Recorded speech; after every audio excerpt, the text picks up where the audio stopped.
Class 1 থেকে তোমাদের 5 পর্যন্ত আমি পড়া দেখাবো। যেরকম এই দেখো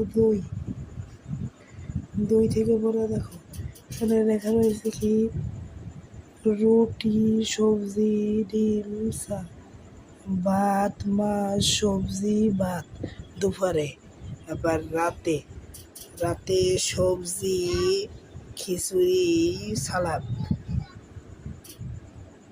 আবার সকালে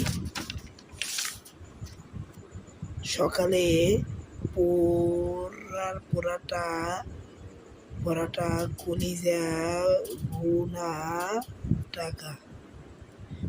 চা।